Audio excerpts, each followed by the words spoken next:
Junaid hospital سے discharge ہوتا ہے تو اپنے گھر والوں کا کوئی احسان لینا نہیں چاہتا۔ اس کی ماں تو اسے بتا چکی ہے کہ ہم لوگوں نے تمہارے لیے ایک الگ اپارٹمنٹ اور اٹینڈنٹ کا بندوبست کر دیا ہے، لیکن جنید سوچتا ہے کہ جو کچھ کل رات ہوا ہے اس کے بعد مجھے یقین آ گیا ہے کہ میرے گھر والے مجھے ہمیشہ گناہ گار ہی سمجھتے رہیں گے اور میری وجہ سے بیچاری اس درے نایاب کی زندگی بھی برباد ہو رہی ہے، تو میں نے ان لوگوں کا احسان لے کے کیا کرنا ہے۔ اس لیے جنید اپنے گھر والوں کو بتائے بغیر ایک چھوٹے سے اپارٹمنٹ میں شفٹ ہو جاتا ہے، کیونکہ اسے اپنے گھر والوں کی اس بے حسی پر بھی غصہ آتا ہے کہ جنید اتنے بڑے حادثے کے بعد سمجھو موت کے منہ سے واپس آیا ہے، لیکن اس کے بعد بھی اس کے گھر والے اس کے رہنے کے لیے الگ اپارٹمنٹ کا بندوبست کر رہے ہیں، جبکہ دوسری طرف وہ تانیہ ہے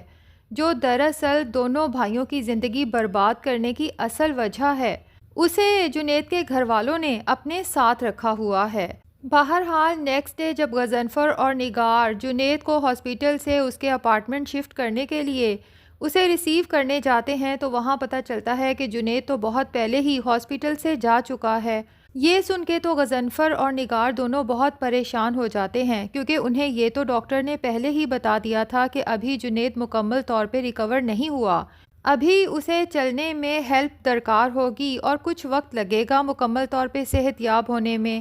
وہ دونوں ہاسپٹل کے ڈسچارج سیل سے معلوم کرنے کی کوشش کرتے ہیں کہ جنید نے کچھ بتایا کہ وہ کہاں گیا ہے، تو وہ لا علمی کا اظہار کرتے ہیں، جس پہ غضنفر کہتا ہے کہ ہو سکتا ہے وہ گھر ہی گیا ہو، جس پہ نگار کہتی ہے کہ پھر تو ہمیں فوراً گھر پہنچنا چاہیے، کیونکہ اس سے پہلے کہ زاویار جنید کو گھر میں دیکھے ہمیں اسے فوراً اس کے نئے اپارٹمنٹ میں شفٹ کر دینا چاہیے۔ لیکن جب دونوں گھر پہنچتے ہیں تو جنید وہاں پر بھی موجود نہیں ہوتا۔ اب تو نگار کو بہت زیادہ فکر لاحق ہو جاتی ہے اور وہ اس سب کا الزام بھی درے نایاب پر ڈال دیتی ہے کہ یہ سب اسی کی وجہ سے ہوا ہے، ورنہ زاویار نے تو جنید کو معاف کرنے کا فیصلہ کر لیا تھا، اسی لیے تو وہ میرے ساتھ ہاسپٹل گیا تھا۔ اگر وہاں وہ درے نایاب موجود نہ ہوتی تو آج جنید ہمارے ساتھ شاید اسی گھر میں ہوتا۔ زاویار جب اپنے پیرنٹس کو پریشان دیکھتا ہے تو پوچھتا ہے کہ خیریت تو ہے، جس پہ نگار ڈرتے ڈرتے زاویار کو ساری صورتحال سے آگاہ کرتی ہے،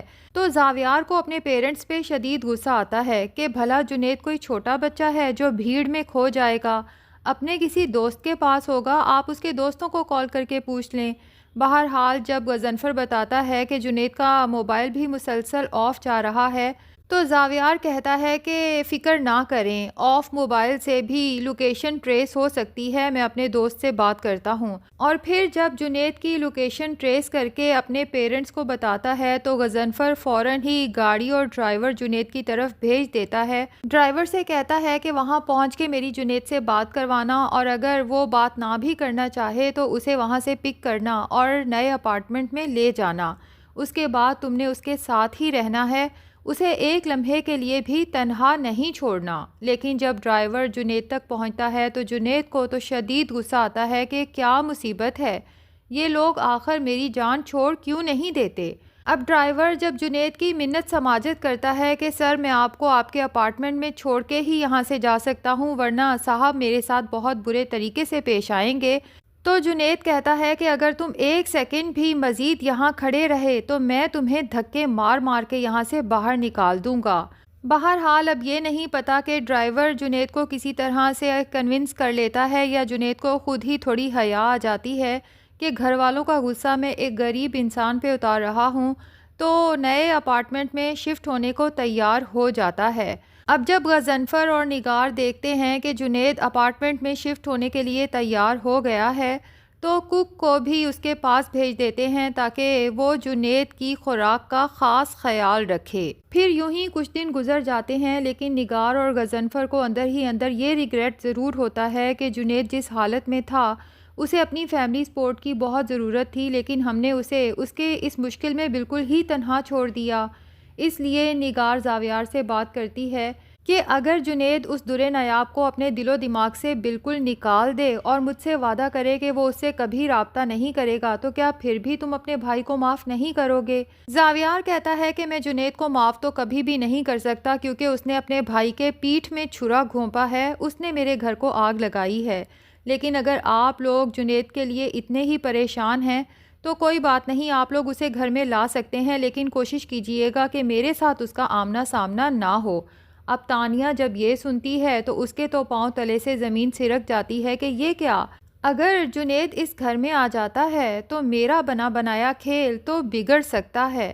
اس لیے اب وہ مزید پلان کرتی ہے کہ کیا کیا جائے جنید اس گھر میں کبھی واپس نہ آئے، اور نہ ہی زاویار کے دل سے جنید اور در نایاب کی نفرت کم ہو۔ آخر کار تانیہ کا شیطانی دماغ ایک نیا پلان بناتا ہے، جس کے تحت وہ جنید کے شیف کو کال کر کے کہتی ہے کہ مجھے تم سے ایک بہت ضروری کام تھا اور میں امید کرتی ہوں کہ تم انکار نہیں کرو گے۔ تو شیف ویسے ہی غریب آدمی ہے اور اسے یہ بھی پتا ہے کہ جب تانیہ میڈم کچھ اس طرح کے پلان بناتی ہیں تو اچھی خاصی رقم بھی ساتھ دیتی ہیں، اسی لیے فوراً کہتا ہے کہ حکم کریں بی بی جی، پہلے کبھی انکار کیا ہے آپ کو؟ تو اس کک سے پوچھتی ہے کہ تمہیں نایاب کے گھر کا پتہ ہے، جس پہ وہ بتاتا ہے کہ ہاں جی، شادی کے سلسلے میں ان کے گھر میں آنا جانا تو رہا تھا، میں اچھی طرح سے جانتا ہوں کہ ان کا گھر کہاں ہے۔ تو تانیہ کہتی ہے کہ تم نے ان کے گھر جانا ہے اور صرف نایاب سے بات کرنی ہے، اسے رازداری میں لے کے بتانا ہے کہ جنید کی طبیعت بہت زیادہ خراب ہو گئی ہے رات کو کچھ الٹا سیدھا کھانے سے۔ میں تو ان کے گھر والوں کو بلانا چاہتا تھا، لیکن جنید بھائی نے سختی سے کہا ہے کہ میرے گھر والوں کو بتانے کی ضرورت نہیں ہے، اگر بتانا ہی ہے تو نایاب بھابھی کو جا کے بتا دو۔ اب ڈاکٹر کو بھی کہہ دیا ہے، وہ بس جنید بھائی کو دیکھنے پہنچنے والے ہیں، اگر ہو سکے تو آپ بھی میرے ساتھ چلیں۔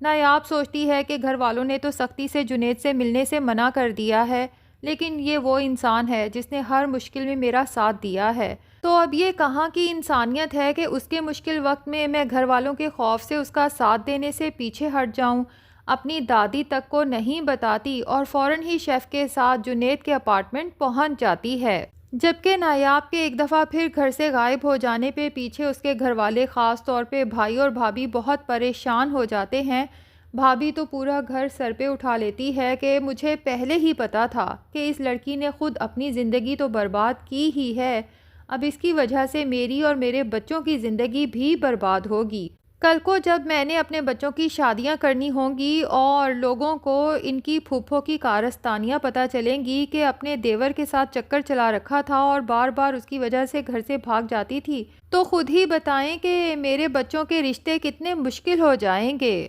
دوسری طرف تانیہ کو جب پتہ چلتا ہے کہ در نایاب پھر سے جنید کے اپارٹمنٹ پہنچ چکی ہے، تو اب وہ کوئی ایسا پلان بنائے گی کہ زاویار اور نگار ایک دفعہ پھر جنید سے ملنے اس کے اپارٹمنٹ جائیں، اور جب وہاں پہنچیں گے تو در نایاب کو پہلے سے وہاں موجود پائیں گے، جس کے بعد ظاہر ہے کہ زاویار اور نگار کا غصہ تو آؤٹ آف کنٹرول ہو جائے گا۔ ویسے غصہ تو در نایاب پر بھی آتا ہے کہ جب اس کی دادی نے اسے خاص طور پہ کہا ہے کہ کم سے کم گھر سے باہر جاتے ہوئے کسی اور کو نہ صحیح